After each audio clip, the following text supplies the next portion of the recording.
So ಯಾರ್ಯಾರು ನೋಡ್ತಾ ಇದ್ದೀರಿ ನನ್ನ ಚಾನಲ್ನ, ದಯವಿಟ್ಟು ಚಾನಲ್ನ ಸಬ್ಸ್ಕ್ರೈಬ್ ಮಾಡಿ, ಲೈಕ್ ಮಾಡಿ, ಶೇರ್ ಮಾಡಿ. ಹಾಗೆ ಇಷ್ಟೊಂದು ಒಳ್ಳೆಯ ವಿಷಯಗಳನ್ನ ಕೊಡ್ತಾ ಇದ್ದೀನಿ. ಜೊತೆಗೆ ಇನ್ನೊಂದೇನು ಅಂದರೆ, ಸಿದ್ಧರುಗಳ ಬಗ್ಗೆ ಹೇಳಿದೆ, ಮಾಟ ಮಂತ್ರದ ಬಗ್ಗೆ ಹೇಳಿದೆ. ನೋಡಿ, ಎಷ್ಟೋ ಜನಕ್ಕೆ ನೆಗೆಟಿವ್ ಎನರ್ಜಿ ಅಥವಾ ಮಾಂತ್ರಿಕ ಬಾಧೆಗಳು ಆದಂತಹ ಸಂದರ್ಭದಲ್ಲಿ ನಮಗೆ ದೇಹ ಅತಿಯಾದ ನೋವಿರುತ್ತೆ, ಆದರೆ ನಾವು ಪೂಜೆ ಮಾಡೋಕ್ಕೆ ಕೂತ್ಕೊಳ್ಳೋಕ್ಕೆ ಸಾಧ್ಯ ಆಗಲ್ಲ. ಅದಕ್ಕೆ ಕಾರಣ ಏನು ಅಂತ ಹೇಳ್ಬಿಟ್ಟು ನಾನು ಇವತ್ತು ಹೇಳ್ತಾ ಹೋಗ್ತೀನಿ.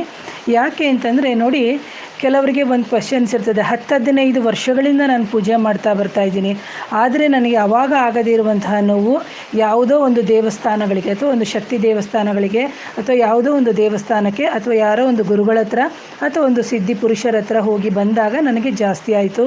ಅವರು ಕೊಟ್ಟ ಮಂತ್ರದಿಂದನ ಅಥವಾ ಅವರು ಕೊಟ್ಟ ಅಕ್ಷತೆಯಿಂದನ ಅಥವಾ ಅವರು ಕೊಟ್ಟಂಥ ನಿಂಬೆ ಹಣ್ಣಿನಿಂದನ, ಈ ಥರ ಎಲ್ಲ ಕೆಲವರಿಗೆ ಡೌಟ್ ಇರ್ತದೆ. ಒಂದು ನಿಂಬೆ ಹಣ್ಣು ಕೊಟ್ಬಿಟ್ಟ ತಕ್ಷಣ ನಮ್ಗೆ ಜಾಸ್ತಿ ಆಯಿತು, ಚಳಿ ಬಂತು, ಜ್ವರ ಬಂತು ಅಂತ ಹೇಳ್ಬಿಟ್ಟು. ನೋಡಿ, ದೇಹದಲ್ಲಿ ನೋವು ಮತ್ತು ಬಾಧೆ ಉಂಟಾಗೋಕ್ಕೆ ಪೂಜೆಯನ್ನು ಅವರು ಮೊದಲು ಮಾಡ್ತಾ ಇರ್ತಾರೆ. ಆದರೆ ಆ ನಂತರ ದಿನದಲ್ಲಿ ಅವರಿಗೆ ಯಾರಿಗೆ ನೆಗೆಟಿವ್ ಎನರ್ಜಿ ಇರುತ್ತೆ, ಯಾರಿಗೆ ಮಾಂತ್ರಿಕ ಬಾಧೆ ಇರುತ್ತೆ, ಅವರಿಗೆ ಆಮೇಲೆ ಅವರಿಗೆ ಮಾಡೋಕ್ಕೆ ಆಗಲ್ಲ. ಯಾಕೆ ಅಂದರೆ ಈಗಾಗಲೇ ದೇಹ ಸಾಕಷ್ಟು ನೋವುಗಳೊಂದಿದೆ. ಈಗ ಮಂತ್ರಗಳು ಅಥವಾ ಚಾಂಟ್ ಮಾಡ್ತಾ ಹೋಗೋದ್ರಿಂದ ಅಥವಾ ನಾವು ಕೊಟ್ಟಂಥ ಪರಿಹಾರಗಳಿಂದ ಏನಾಗುತ್ತೆ ಅಂತಂದರೆ ಇನ್ನಷ್ಟು ಸುಸ್ತಾಗಿ ಹೋಗ್ತಾರೆ. ಅಂತಹ ಸಂದರ್ಭದಲ್ಲಿ ಅವ್ರು ಏನು ಹೇಳ್ತಾರೆ ಅಂದರೆ, ಅಯ್ಯೋ ಏನೂ ಬೇಡ, ನಮಗೆ ಸಾಕು ಅಂತ. ಆದರೆ ನೋಡಬೇಕು ಪ್ರಿಯ ವೀಕ್ಷಕರೇ, ಯಾವ ಕಾರಣಕ್ಕೆ ಈ ತೊಂದರೆ ನನಗೆ ಆಗ್ತಾ ಇದೆ ಅಂತ ನಾವು ತಿಳ್ಕೊಬೇಕು. ಅದು ನಾನು ಮುಂದಿನ ಟಾಪಿಕಲ್ಲಿ ಹೇಳ್ತೀನಿ. ಸೊ ಇಲ್ಲಿ ಏನು ಹೇಳ್ತಾ ಇದ್ದೀನಿ ಅಂತಂದರೆ, ನೀವು ಮನೇಲೇ ಕೂತ್ಕೊಂಡು ನಿಮಗೆ ಆತ್ಮದ ಸಮಸ್ಯೆ ಇದೆಯಾ ಇಲ್ವಾ ಅಂತಲೂ ನೀವೇ ಕಂಡುಕೊಳ್ಬೋದು, ಅಥವಾ ಬ್ಲ್ಯಾಕ್ ಮ್ಯಾಜಿಕ್ ಆಗಿದೆಯಾ ಅಥವಾ ಮಾಂತ್ರಿಕ ಬಾಧೆ ಆಗಿದೆಯಾ ಅಂತ ನಿಮ್ಮ ಮನೆಯಲ್ಲೇ ನೀವು ಕೂತ್ಕೋಬೋದು. ಯಾಕೆ ಅಂತಂದರೆ ನೋಡಿ, ನೀವು 15 ವರ್ಷದಿಂದ 20 ವರ್ಷದಿಂದ ಪೂಜೆ ಮಾಡ್ತಾ ಇದ್ದೀನಿ ಮೇಡಮ್, ನಾನೊಂದು ಮಂತ್ರ ಪಠನೆ ಮಾಡ್ತಾ ಇದ್ದೀನಿ ಅಂತೆಲ್ಲ ಹೇಳ್ತೀರಿ. ಆದರೆ ನೀವು ಮಾಡೋ ಪ್ರೋಸೆಸಿಂಗ್ ಯಾವ ರೀತಿ ಇರ್ತದೆ ಅದು ತುಂಬಾ ಒಂದು ಅತ್ಯಮೂಲವಾಗಿರುತ್ತೆ ಪ್ರಿಯ ವೀಕ್ಷಕರೇ. ಯಾವಾಗ ನಾವು ಕೊಟ್ಟ ಮಂತ್ರಗಳು ಅಥವಾ ನಾವು ಕೊಟ್ಟ ಪರಿಹಾರಗಳು ಯಾವಾಗ ಇದು ಸರಿಯಾಗಿ ಕೆಲಸ ಮಾಡೋಕ್ಕೆ ಶುರು ಆಗುತ್ತೆ ಅಂದರೆ, ಈಗ ನೋಡಿ, ನಾವೊಬ್ಬರು ಡಾಕ್ಟ್ರ್ ಹತ್ರ ಹೋಗ್ತೀವಿ, ಜ್ವರ ಬಂದಿದೆ. ಆ ಡಾಕ್ಟ್ರ್ ಏನು ಹೇಳ್ತಾರೆ, 3 ದಿನ ಔಷಧಿಯನ್ನು ತೊಗೊಳ್ಳಿ, ಕಮ್ಮಿ ಆಗಿಲ್ಲ ಅಂದರೆ ಬನ್ನಿ ಅಂತ ಹೇಳ್ತಾರೆ. ಯಾಕೆ? ಮಾತ್ರೆಗೆ ಜಗ್ಗದೇ ಇದ್ದಾಗ ಕೆಲವೊಂದೊಂದು ಸಂದರ್ಭದಲ್ಲಿ ನಾವು ಇಂಜೆಕ್ಷನ್ನ ಹಾಕ್ತೀವಿ ಅಂತಾರಲ್ಲ, ಅದೇ ಥರ ನಾವೇನು ಮಾಡ್ತೀವಿ ಅಂತಂದರೆ ಕೆಲವೊಂದೊಂದು ಸಂದರ್ಭದಲ್ಲಿ ಮಂತ್ರಗಳನ್ನ ಕೊಡ್ತೀವಿ. ಆ ಮಂತ್ರಗಳಿಂದ ನಿಮಗೆ ಆಗದೇ ಇದ್ದಾಗ ಪರಿಹಾರವನ್ನು ನೀವು ಈ ಥರನೇ ಮಾಡ್ಕೋಬೇಕು ಅಂತ. ಯಾವಾಗ ನೀವು ಸರಿಯಾದ ವಿಧಿವತ್ತಾದ ನಿಯಮಗಳನ್ನು ನೀವು ಹೇಳಿಕೊಂಡು ಪಾಲನೆ ಮಾಡ್ಕೊಂಡು ಬರ್ತೀರೋ ಅಂತಹ ಸಂದರ್ಭದಲ್ಲಿ ಏನಾಗುತ್ತೆ ಅಂತಂದರೆ, ಅತ್ಯಂತ ಅಮೂಲ್ಯವಾಗಿರುವಂತಹ ನಮ್ಮ ದೇಹ ಅಂತ ನಾವೇನು ಹೇಳ್ತೀವಿ ಅದು ತುಂಬ ಅಂದರೆ ತುಂಬ ಸುಸ್ತು, ಸಂಕಟ, ಮೈಕೈ ನೋವು, ಬಾಧೆ ಇವೆಲ್ಲವನ್ನು ಅನುಭವಿಸುತ್ತೆ. ಯಾವ ಜಾಗದಲ್ಲಿ ಹೋಗಿ ನೆಗೆಟಿವ್ ಎನರ್ಜಿ ಕೂತಿರುತ್ತೆ ಆ ಜಾಗದಿಂದ ತಲೆಯಲ್ಲಿ ಕೂತಿದೆ ತಲೆನೋವು, ಕಿವಿಯಿಂದಲೇ ಕೂತಿದ್ರೆ ಕಿವಿ, ಬೆನ್ನು, ಹೃದಯ, ಬೆನ್ನು, ಸೊಂಟ, ಈ ಥರ ಪ್ರತಿಯೊಂದು ನಿಮ್ಮ ಪಾರ್ಟು ಅಂದರೆ ನಿಮ್ಮ ದೇಹದ ಅಂಗಾಂಗಗಳು ಎಲ್ಲೆಲ್ಲಿದೆ ಆ ದೇಹದ ಎಲ್ಲ ಅಂಗಾಂಗಗಳು ನೋವು ಶುರುವಾಗುತ್ತೆ. ಯಾಕೆ ಅಂತಂದರೆ ಆ ಕೊಟ್ಟಿರುವಂತಹ ಪರಿಹಾರಗಳಾಗಿರ್ಬೋದು, ಕೊಟ್ಟಿರುವಂತಹ ಮಂತ್ರಗಳಾಗಿರ್ಬೋದು ಏನಾಗುತ್ತೆ ಅಂತಂದರೆ ದೇಹದಲ್ಲಿ ಈಗ ಸಕಾರಾತ್ಮಕ ಶಕ್ತಿ ಅಥವಾ ಪಾಸಿಟಿವ್ ಎನರ್ಜಿ ಒಂದು ಉತ್ಪಾದನೆ ಆಗೋಕ್ಕೆ ಶುರುವಾಗುತ್ತೆ. ನೋಡಿ, ನಮಗೆ ಹುಷಾರಿಲ್ದಾಗ ಡಾಕ್ಟ್ರ್ ಹತ್ರ ಹೋಗ್ತೀವಿ. ಆ ಡಾಕ್ಟ್ರ್ ಏನು ಹೇಳ್ತಾರೆ, ಮೆಡಿಸಿನ್ಸು ಜೊತೆಗೆ 1-2 ಆ್ಯಂಟಿಬಯೋಟಿಕ್ ಹಾಕಿದ್ದೀನಿ, ಆ್ಯಂಟಿಬಯೋಟಿಕ್ ಹಾಕ್ತಾನೆ ಪಟ್ ಅಂತ ಕಮ್ಮಿ ಆಗುತ್ತೆ, ಬಟ್ ಡೋಲೋ 650 ತೊಗೊಂಡಿಲ್ಲ. ಅದೇ ಥರನೇ ಇಲ್ಲಿ ಮಂತ್ರದಲ್ಲೂ ಕೆಲಸ ಮಾಡುತ್ತೆ ಪ್ರಿಯ ವೀಕ್ಷಕರೇ. ಹಾಗಾಗಿ ಏನಾಗುತ್ತೆ ಅಂದರೆ, ಯಾವಾಗ ಶಕ್ತಿ ನಮಗೆ ಜಾಸ್ತಿ ಆಗುತ್ತೆ ಅಂದರೆ ನೆಗೆಟಿವಿಟಿಯ ಶಕ್ತಿ ಹೊರಗಡೆ ಹೋಗೋಕ್ಕೆ ಶುರುವಾಗಿ ಸಕಾರಾತ್ಮಕವಾಗಿರುವಂಥ ಶಕ್ತಿ ದೇಹದಲ್ಲಿ ಉತ್ಪತ್ತಿಯಾಗುತ್ತೆ. ಅದು ಯಾವಾಗ ನಮ್ಮ ದೇಹದಲ್ಲಿ ಪ್ರತಿಯೊಂದು ಸೆಲ್ಸ್ ಇದೆ, 72,000 ನರ ನಾಡಿಗಳೇನಿದೆ, ಅಲ್ಲಿ ಕೂತಿರುವಂಥ ಪ್ರತಿ ಸೆಲ್ಸ್ಗೂ ಆ ಮಂತ್ರಗಳ ಮುಖಾಂತರ ಹೋಗೋಕ್ಕೆ ಶುರುವಾಗುತ್ತೆ. ಆ ನಂತರದಲ್ಲಿ ಏನಾಗುತ್ತೆ ಅಂತಂದರೆ, 10-15 ವರ್ಷ ಮಂತ್ರ ಹೇಳಿದ್ದೀನಿ, ನನಗೆ ಆಗಲಿಲ್ಲ. ಆದರೆ ಈಗ ಯಾಕೆ ನೀವು ಕೊಟ್ಟಿರೋ ಪೂಜೆಯಿಂದ ಅಥವಾ ಯಾವುದೋ ಕ್ಷೇತ್ರಕ್ಕೆ ಹೋಗಿ ಬಂದಾಗ ವಿಪರೀತ ಮೈ ಸುಸ್ತು, ನೋವು, ಬಾಧೆ ಎಲ್ಲ ಆಗಿರುತ್ತೆ ಅಂತ. ಯಾಕಂದರೆ ನಿಮ್ಮ ದೇಹ ಅಶುದ್ಧತೆಯಿಂದ, ನಿಮ್ಮ ದೇಹ ಏನು ಹೇಳ್ತೀವಿ ಅಡಲ್ಟ್ರೇಷನು ಅಥವಾ ಪೊಲ್ಯೂಷನು ಅಂತೆಲ್ಲ ಹೇಳ್ತೀವಲ್ಲ, ಅಂದರೆ ಕಲುಷಿತವಾಗಿರುತ್ತೆ. ಸೊ ಹಾಗಾಗಿ ಇದೊಂದು ಶುದ್ಧವಾದ ನೀರು. ಈ ಶುದ್ಧವಾದ ನೀರಿಗೆ ಕೆಸರು ಸೇರಿದ್ರೆ ಏನಾಗುತ್ತೆ, ಎಲ್ಲನೂ ಪೊಲ್ಯೂಟೆಡ್ ಆಗುತ್ತೆ. ಆಗ ನಾವೇನು ಮಾಡಬೇಕು, ಸಪ್ರೇಟ್ ಮಾಡಬೇಕಾದ್ರೆ ನಾವೇನು ಮಾಡ್ತೀವಿ, ರೀಸೈಕ್ಲಿಂಗ್ ಮಾಡ್ತೀವಲ್ವ, ಅದೇ ಥರನೇ ನಾವೇನು ಮಾಡಬೇಕು, ಮಂತ್ರದ ಮುಖಾಂತರ ಕೆಲವೊಂದು ಪರಿಹಾರಗಳು ಕೊಡುವ ಮುಖಾಂತರ ನಾವು ಮಾಡ್ಕೋಬೇಕು. ಯಾಕೆ ಅಂತಂದರೆ ಅವರಿಗೆ ನೋವು ಆದಾಗ ಅವ್ರು ಏನು ಮಾಡ್ತಾರೆ ಅಂದರೆ ಆ ಮಂತ್ರಗಳನ್ನ ನಿಲ್ಲಿಸ್ಬಿಡೋದು ಅಥವಾ ಕೊಟ್ಟಿರೋ ಪರಿಹಾರಗಳನ್ನ ನೀವು ನಿಲ್ಲಿಸ್ಬಿಡ್ತಾರೆ ಕೆಲವು ವ್ಯಕ್ತಿಗಳು.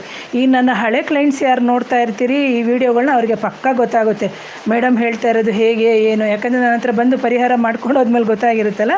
ಸೊ ಹಳೆಯೊಬ್ಬರಿಗೆ ನನ್ನ ಕಾನ್ಸೆಪ್ಟ್ ಗೊತ್ತಿದೆ, ನಾನು ತೊಗೊಂಡಿರೋದೆ. ಬಟ್ ಯಾರಾದರೂ ಹೊಸೊಬ್ಬರು ನೋಡ್ತಾ ಇದ್ದರೆ ಅವ್ರಿಗೆ ಸ್ವಲ್ಪ ಡಿಫ್ರೆನ್ಸ್ ಅನಿಸುತ್ತೆ.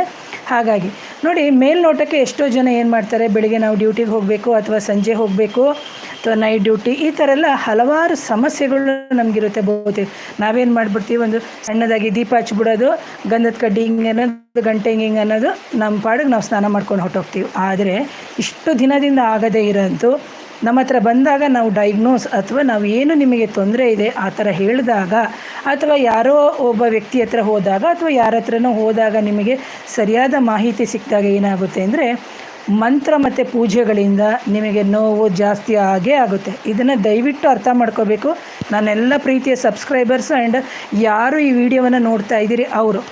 ಯಾಕೆ ಅಂತಂದರೆ ಇಷ್ಟು ದಿನದವರೆಗೆ ಈ ಭೌತಿಕ ದೇಹದಲ್ಲಿ, ಈಗ ಇದು ಯಾವುದೋ ಒಂದು ನೆಗೆಟಿವ್ ಎನರ್ಜಿ ಇರೋ ದೇಹ ಅಥವಾ ಮಾಂತ್ರಿಕ ಬಾಧೆ ಆಗಿರೋ ವ್ಯಕ್ತಿಯ ದೇಹ, ಇಷ್ಟು ದಿನದವರೆಗೆ ಅದೇನು ಮಾಡುತ್ತೆ, ಆಹಾರ ಸೇವನೆ ಆಗಿರ್ಬೋದು, ಕುಡಿಯೋದಾಗಿರ್ಬೋದು, ತಿನ್ನೋದಾಗಿರ್ಬೋದು, ಎಲ್ಲ ಈ ದೇಹದ ಮುಖಾಂತರನೇ ಮಾಡ್ಕೊಂಡು ಹೋಗ್ತಾ ಇರುತ್ತೆ. ಯಾವಾಗ ನೀವು ಅದನ್ನು ಶುದ್ಧ ಮಾಡ್ಕೊಳ್ಳೋಕ್ಕೆ ಶುರು ಮಾಡ್ತೀರಿ ಆಗ ನಿಮಗೆ ಬಾಧೆ ಜಾಸ್ತಿ ಆಗುತ್ತೆ. ಪ್ರಿಯ ವೀಕ್ಷಕರೇ, ಯಾಕೆ ಬಾಧೆ ಜಾಸ್ತಿ ಆಗುತ್ತೆ ಅಂದರೆ ಈಗ ಅದಕ್ಕೆ ಗೊತ್ತಾಗುತ್ತೆ, ಓಹೋ ಈ ಮೇಡಮ್ ಹತ್ರ ಹೋಗಿದ್ದೆ ಅಥವಾ ಇನ್ನೊಬ್ಬರ ಹತ್ರ ಯಾರ ಹತ್ರನೋ ಹೋಗಿದ್ದೋ, ಇಷ್ಟು ದಿನದಿಂದ ನಾನಿನ್ನು ಯಾರೂ ಕಂಡು ಹಿಡ್ದಿಲ್ಲ, ಈಗ ಗೊತ್ತಾಗ್ಬಿಟ್ಟಿದೆ, ನಾನಿನ್ನು ಹೋಗಲೇಬೇಕು ಅಂತಂದಾಗ ಅವೇನು ಮಾಡುತ್ತೆ, ಒಳಗಡೆನೆ ಕೂತು ಅದರ ಆಟವನ್ನು ಶುರು ಮಾಡುತ್ತೆ. ಹಾಗಾಗಿ ದೇಹದಲ್ಲಿ ಇನ್ನು ಮುಂದೆ ಇರೋಕ್ಕೆ ಸಾಧ್ಯ ಇಲ್ಲ, ಇವ್ರು ಏನೇ ಮಾಡಿದ್ರು ನನ್ನನ್ನು ಕಳಿಸ್ಕೊಟ್ಟೇ ಕೊಡ್ತಾರೆ ಅಂತ ಹೇಳಿಬಿಟ್ಟು ಆ ಎನರ್ಜಿಗೆ ಗೊತ್ತಾಗುತ್ತೆ. ಹಾಗೆ ಪೂಜೆ ಮಾಡಿದಾಗ ನಮಗೆ ಬಾಧೆ ಜಾಸ್ತಿ ಆಗುತ್ತೆ. ಅದಕ್ಕೆ ನಾವೇನು ಮಾಡ್ತೀವಿ, ಪೂಜೆ ಮಾಡೋಕ್ಕೆ ನಿರ್ಧಾರ ಮಾಡ್ತಾ ಇರ್ತೀವಿ, ಇನ್ನೇನು ಕೂತ್ಕೋಬೇಕು, ಇನ್ನೇನು ಮಂತ್ರ ಚಾಂಟ್ ಮಾಡಬೇಕು ಅಂತ.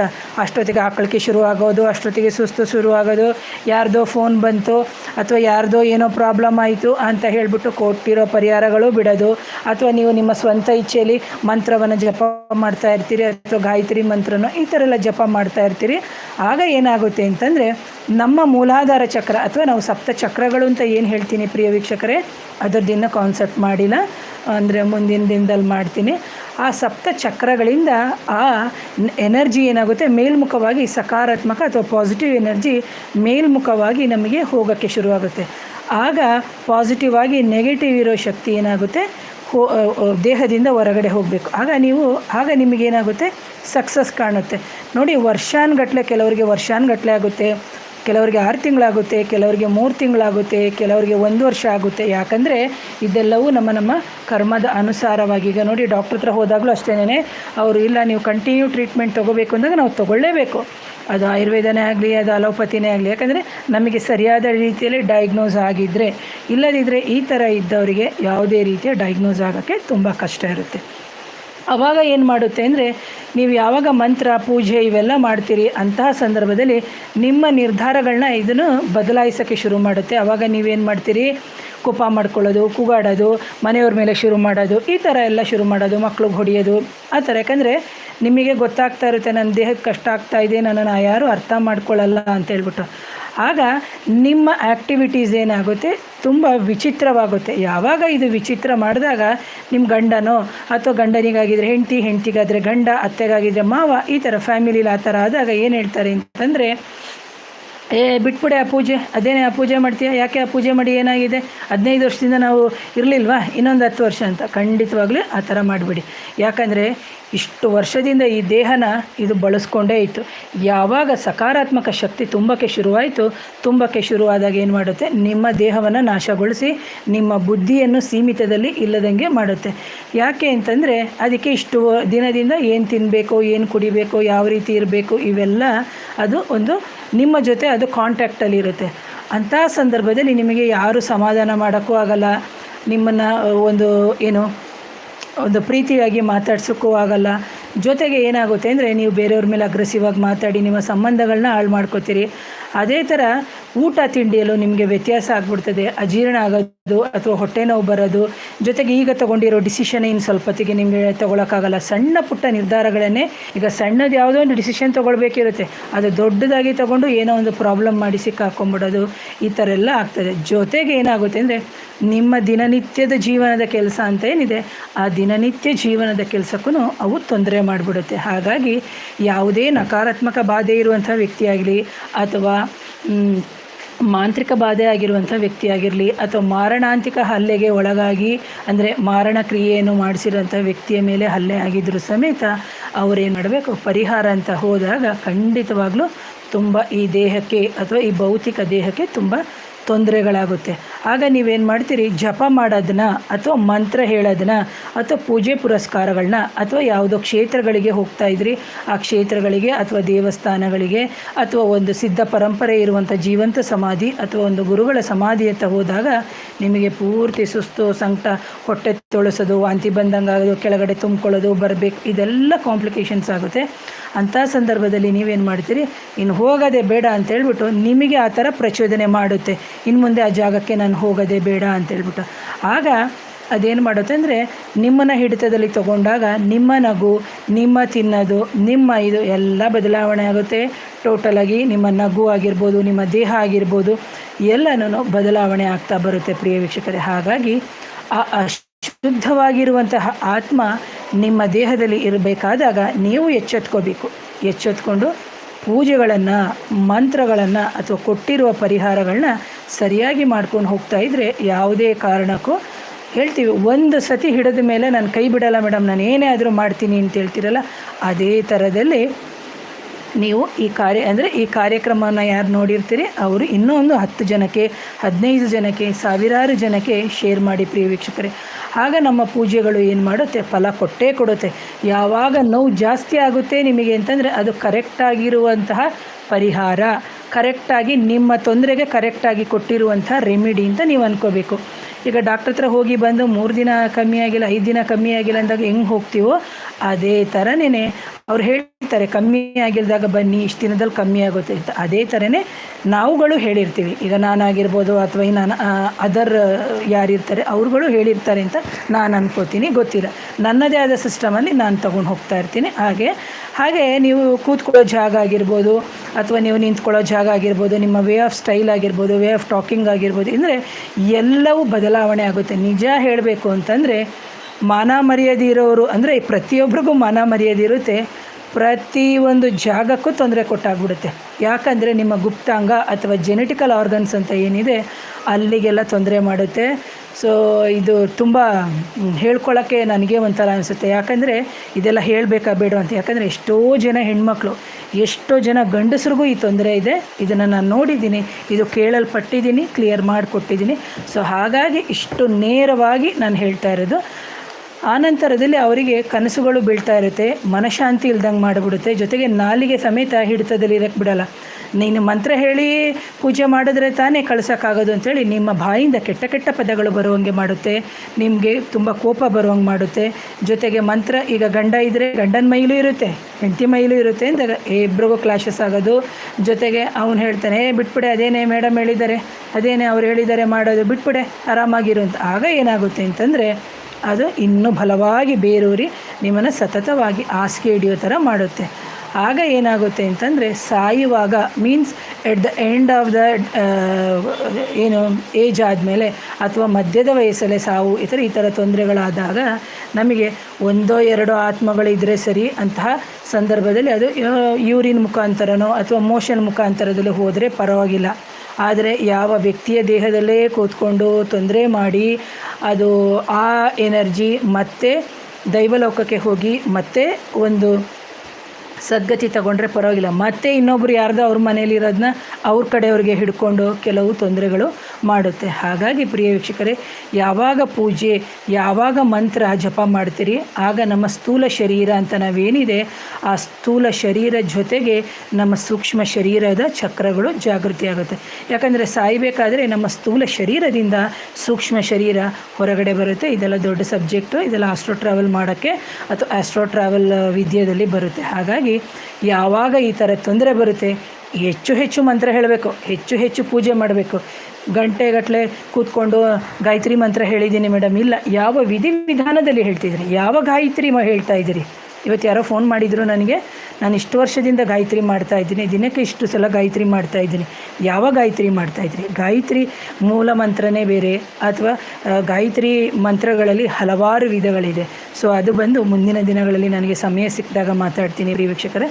ಹಾಗಾಗಿ ಬಾಧೆ ಇದೆ ಅಂತ ಹೇಳಿಬಿಟ್ಟು ನಾನೇನೋ ಮಾಡ್ಕೊಂಬಿಡ್ತೀನಿ, ನಾನೇನೋ ಸೂಸೈಡ್ ಮಾಡ್ಕೊಂಬಿಡ್ತೀನಿ, ನಾನು ಬಿಟ್ಟು ಹೊರಟೋಗ್ಬಿಡ್ತೀನಿ, ಇದು ಯಾವುದೂ ಮಾಡೋಕ್ಕೋಗ್ಬಿಡಿ. ಯಾಕೆಂದರೆ ಯಾವಾಗ ನಮ್ಮ ದೇಹಕ್ಕೆ ನಾವು ಆ ಥರ ನಿರ್ಧಾರ ಮಾಡ್ತೀವಿ, ಅಲ್ಲೂ ನಮಗೆ ಹೋಗೋಕ್ಕಾಗಲ್ಲ, ನಮಗೆ ಇಲ್ಲೂ ಇರೋಕ್ಕಾಗಲ್ಲ, ಅಂದರೆ ದೇಹದಲ್ಲಿ ಇರೋಕ್ಕಾಗಲ್ಲ. ನಾವು ಮತ್ತೆ ಅಂತರ್ಪಿಶಾಚಿ ಅಥವಾ ಪ್ರೇತಾತ್ಮಗಳಾಗಿ ನಾವು ಸುತ್ತುತ್ತಾ ಇರಬೇಕಾಗುತ್ತೆ. ಹಾಗಾಗಿ ನಾವು ಏನೇ ನೋವುಗಳು ಬರಲಿ, ಏನೇ ಕಷ್ಟಗಳು ಬರಲಿ, ಅದನ್ನು ನಾವು ಕ್ಲೀನ್ ಮಾಡ್ಕೋಬೇಕು. ಆ ಕ್ಲೀನ್ ಎಲ್ಲಿ ತನಕ ಮಾಡ್ಕೋಬೇಕು ಅಂದರೆ ಅವರವರ ಕರ್ಮಗಳ ಜೊತೆಗೆ ಅವರವರ ಕರ್ಮಗಳನ್ನ ನೋಡಿಕೊಂಡೇ ಪರಿಹಾರ ಹೇಳಬೇಕು. ನಾನು ಹೇಳಿದ್ದೀನಿ, ಪ್ರತಿ ಬಾರಿ ಹೇಳ್ತಿರ್ತೀನಿ, ವ್ಯಕ್ತಿಯನ್ನು ನೋಡಿನೇ ನಿರ್ಧಾರ ಮಾಡಬೇಕು. ನನಗೆ ಯಾರೇ ಕಾಲ್ ಮಾಡಿದ್ರು ನೋಡಿಬಿಟ್ಟೇ ನಿರ್ಧಾರ ಮಾಡಬೇಕು ನಾನು. ಯಾಕಂದರೆ ಕೆಲವು ನೆಗೆಟಿವ್ ಎನರ್ಜಿ, ಕೆಲವ್ರಿಗೆ ಏನೂ ಇಲ್ಲದಿದ್ದರೆ ನಾನು ಆನ್ಲೈನ್ ಕನ್ಸಲ್ಟೇಷನ್ನೇ ತೊಗೊಳ್ಳಿ ಅಂತಲೇ ಹೇಳ್ತೀನಿ. ಹಾಗಾಗಿ ಇದು ಎಷ್ಟೋ ಜನ್ಮಗಳ ಕರ್ಮದ ಸಂಬಂಧವಾಗಿರುತ್ತೆ. ಹಾಗಾಗಿ ಯಾರಾದರೂ ಮಂತ್ರ ಜಪ ಮಾಡ್ತಾಯಿದ್ರೆ, ಯಾವುದೇ ಪೂಜೆಗಳು ಮಾಡ್ತಾಯಿದ್ರೆ, ಯಾವುದೇ ಹೋಮಗಳು, ಚಂಡಿ ಹೋಮ ಆಗಿರ್ಬೋದು, ಪ್ರತ್ಯಂಗಿರ ಹೋಮ ಆಗಿರ್ಬೋದು, ಕಾಳಿಕಾ ಹೋಮ ಆಗಿರ್ಬೋದು, ಅಥವಾ ನಾಗದೇವತಾ ಹೋಮಗಳಾಗಿರ್ಬೋದು, ಅಥವಾ ಕಾಳಿಕಾದೇವಿಯ ದೇವಸ್ಥಾನಗಳಿಗೆ, ಅಥವಾ ಭೈರವಿ ದೇವಸ್ಥಾನಗಳಿಗೆ, ದುರ್ಗಾದೇವಿ ದೇವಸ್ಥಾನಗಳಿಗೆ ನೀವು ಹೋಗಿ ಬಂದು ಸುಸ್ತಾಗ್ತಾ ಇದ್ದೀರಿ ಅಂದರೆ ದಯವಿಟ್ಟು ನೀವು ಅರ್ಥ ಮಾಡ್ಕೋಬೇಕು, ನನ್ನ ಭೌತಿಕ ದೇಹಕ್ಕೆ ತೊಂದರೆ ಆಗ್ತಾ ಇಲ್ಲ, ಆದರೆ ನನ್ನಲ್ಲಿರುವಂತಹ ನಕಾರಾತ್ಮಕ ಶಕ್ತಿಗೆ ಆ ತಾಯಿ ಎಚ್ಚರಿಸ್ತಾಳೆ, ಯಾಕೆ ಈ ದೇಹದಲ್ಲಿ ಕೂತಿದೆಯಾ, ಒಯ್ತಾ ಇರು ಈ ದೇಹದಿಂದ ಅಂತ. ಆದರೆ ಈಗ ನಾವೊಂದು ರಸ್ತೆಯಲ್ಲಿ ಹೋಗ್ತಾ ಇರ್ತೀವಿ, ದಾರಿ ಕಿರುದಾಗಿಯಾಗಿರುತ್ತದೆ. ಆಗ ನಾವೇನು ಮಾಡ್ತೀವಿ, ಸ್ವಲ್ಪ ಹೀಗೆ ತಗೊಳ್ತೇವಲ್ಲ, ಕಾರನ್ನೋ ಅಥವಾ ಬಸ್ನೋ, ಹಾಗೆ ತಿರ್ಗಿಕೊಂಡಾಗ ಏನಾಗುತ್ತೆ, ನಮ್ಮ ಹೊಟ್ಟೆ ಒಳಗಡೆ ಸುಸ್ತು, ಒಂಥರ ಹೊಟ್ಟೆ ತೊಳಸೋದು, ಒಂಥರ ತಲೆ ಚಕ್ಕರ್ ಬಂದಂಗೆ ಆಗುತ್ತಲ್ಲ. ಅದೇ ಥರದಲ್ಲೇ ನಮ್ಮ ಭೌತಿಕ ದೇಹದಿಂದ ಅದು ಹೊರಗಡೆಗೆ ಹೋಗಬೇಕಾದಾಗ ನಮಗೆ ಹಲವಾರು ಕಷ್ಟ ನೋವುಗಳನ್ನ ಆಗುತ್ತೆ.